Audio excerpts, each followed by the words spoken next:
Hello everyone, welcome to the I Watch Horror podcast. I am your host Matt, and I am so happy to be back with all of you lovely people. We have an absolutely jam-packed episode this week. We have news on A Quiet Place Part 3 and a Hostel TV series.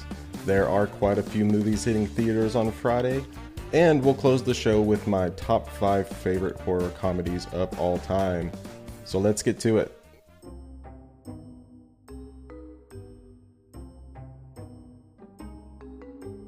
Let's start off with one of horror's most enduring and perhaps most perplexing franchises, the Texas Chainsaw Massacre.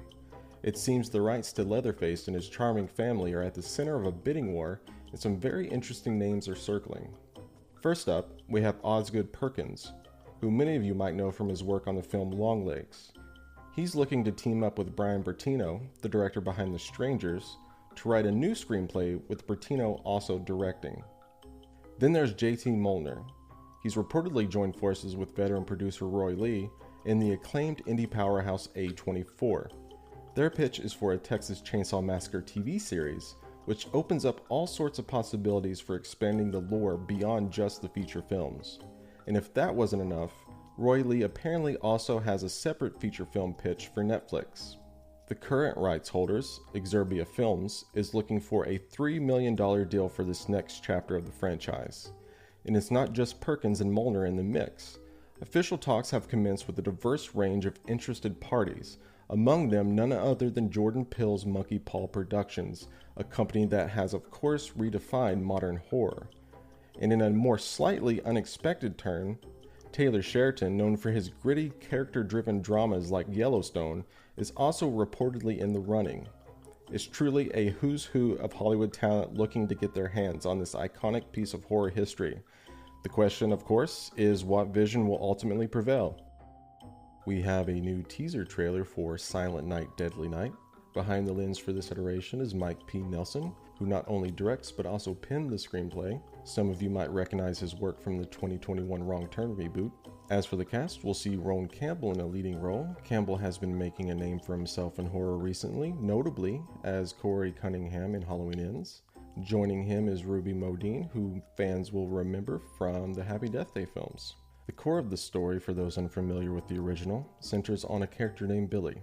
It's a tale rooted in childhood trauma, specifically witnessing his parents' brutal murder at the hands of a figure dressed as Santa Claus. This horrific event, as the narrative unfolds, fuels a lifelong quest for revenge, turning Christmas into a season of terror and a vehicle for his own twisted brand of holiday fear. And in some exciting news for fans of shooting Nazis, Amazon MGM Studios is officially developing a television series based on the hugely popular Wolfenstein video game franchise. The show is set to be helmed by Patrick Somerville, who's not only creating and writing, but also stepping in as showrunner. He's got a pretty interesting resume, including work on HBO Max's Station 11 and Netflix's Maniac, so it'll be fascinating to see how he approaches this particular blend of action and historical horror. Joining him as executive producers are some familiar names from successful genre adaptations, Jonah Nolan and Lisa Joy, who were key figures in Amazon's Fallout series, and James Altman. Now let's turn our attention to a story that's been developing in the background of the horror landscape for quite some time, a narrative almost as intriguing as the film it concerns. We're talking, of course, about the Blair Witch Project and its original cast. For years, there's been quiet tension and a lingering question mark over how the actors, Heather Donahue, Joshua Leonard, and Michael Williams, were compensated, or rather not compensated, for their groundbreaking work on a film that essentially redefined independent horror. Despite the Blair Witch Project exploding into a global phenomenon, grossing hundreds of millions on a shoestring budget, the cast members often found themselves fighting for what they would consider basic financial recognition. They received minimal upfront payment, and the residuals, the long-term earnings that usually accompany a film's continued success, were, for all intents and purposes, non-existent. It got to the point where they actually had to pursue legal action in the past just to secure some level of compensation. But now it seems a new chapter is beginning. With Lionsgate and Blumhouse announcing a fresh take on the Blair Witch universe, the original cast stepped forward again, seeking not only fair financial terms for any future installments, but also, and perhaps just as importantly, consultation. They wanted their voices heard and their creative input acknowledged, considering how intrinsically their identities are linked to the film. And recently, Michael Williams made an announcement that suggests there's been a resolution.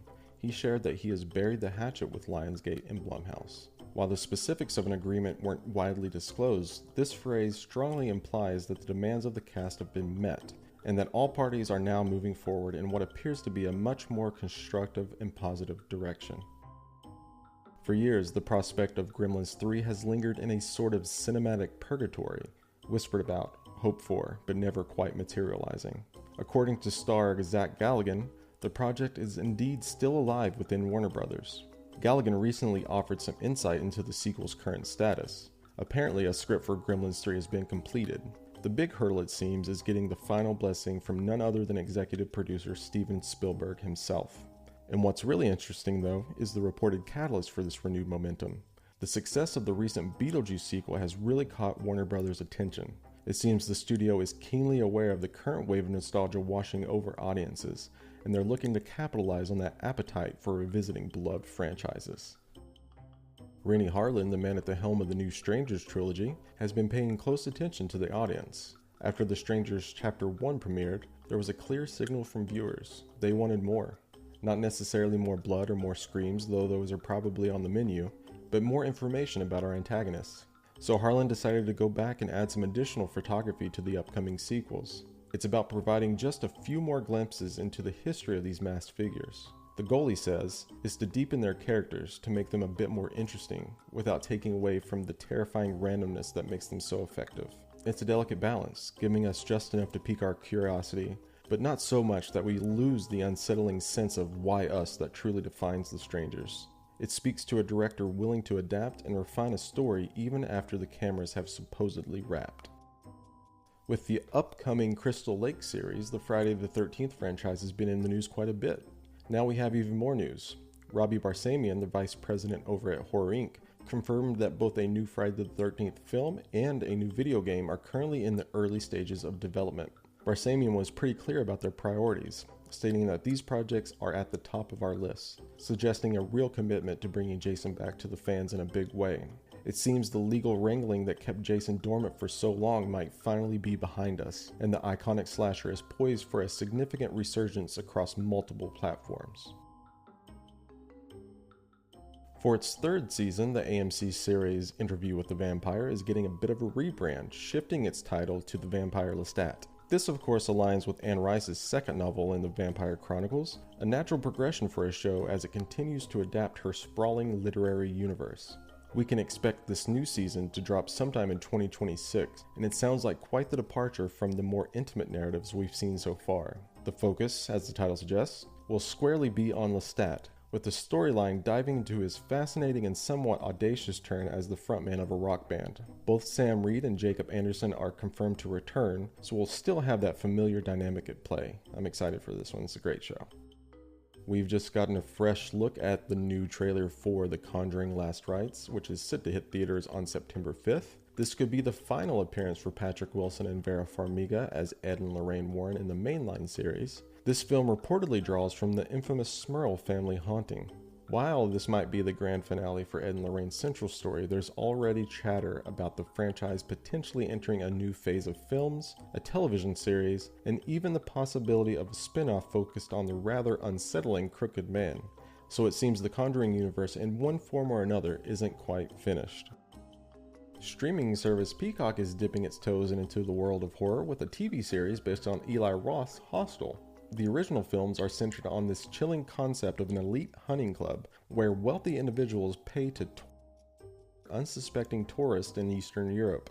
What's really intriguing about the new series is the star attached, Paul Giamatti. Yes, that Paul Giamatti, the acclaimed actor known for everything from Sideways to Billions to his recent Oscar-nominated turn in The Holdovers. It might seem like an unlikely pairing, but Giamatti has actually expressed an interest in doing more horror projects, so it appears he's getting his wish.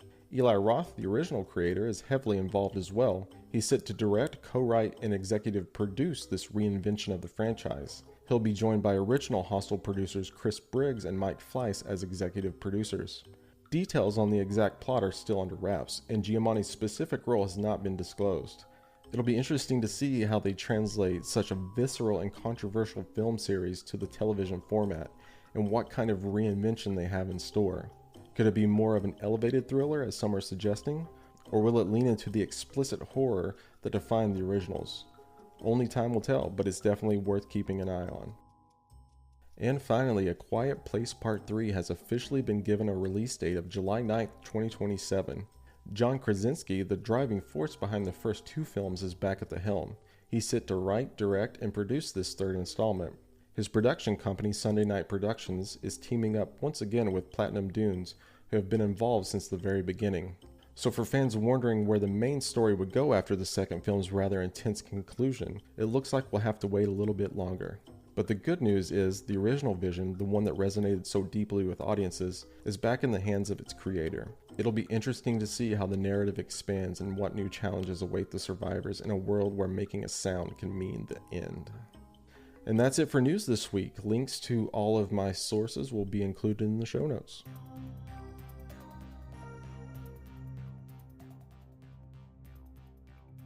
Alright, for upcoming releases, we have a few this week, some widely released and some limited. We'll start off with Weapons.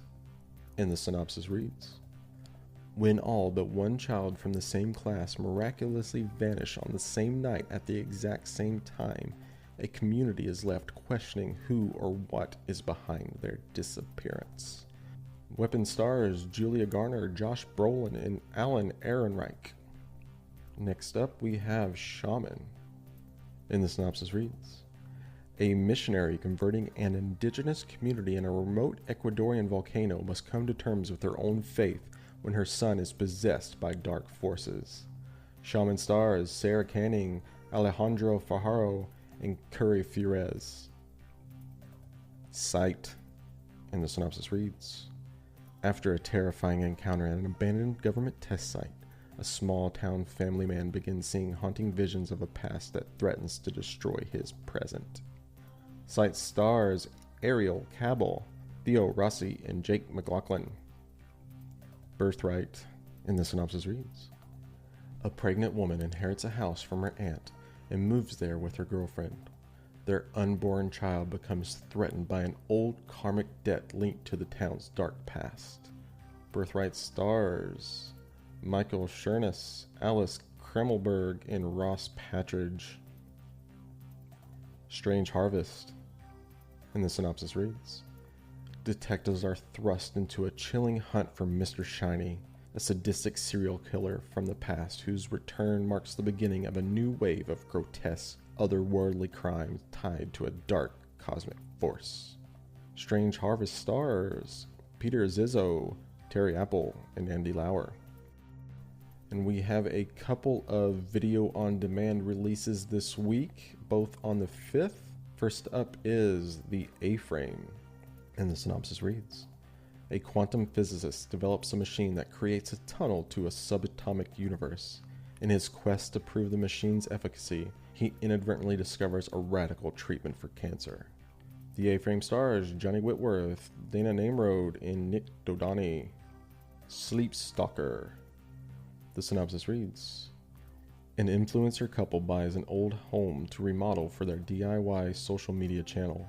But when the husband's sleepwalking turns violent, they're forced to investigate his psychological past in the home's dark history.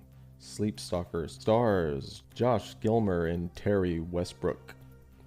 Alright, that's it for upcoming releases. Let's go to the top 5.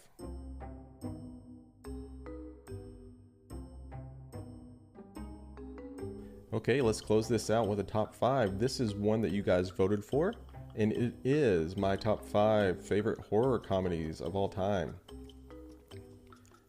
Number 5, Killer Clowns from Outer Space from 1988. I mean, the title sells it, right?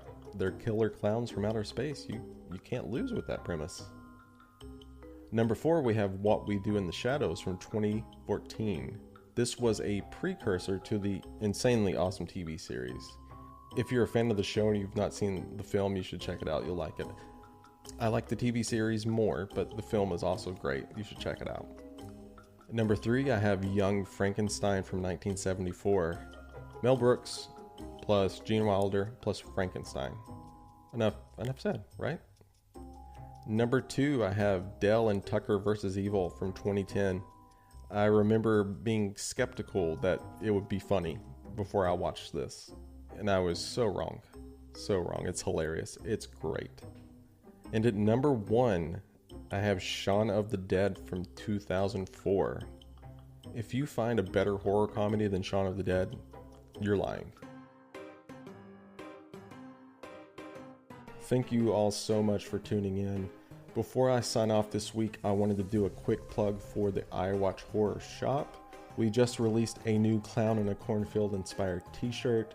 You can give it a look at shop.iwatchhorror.com. Of course, all of the links are in the description as well. Speaking of links, we are on Instagram, X, and Threads. The handle for all 3 of those is I_watch_horror. We are also on YouTube. I hope you all have a wonderful horror-filled week. Until next time, take care.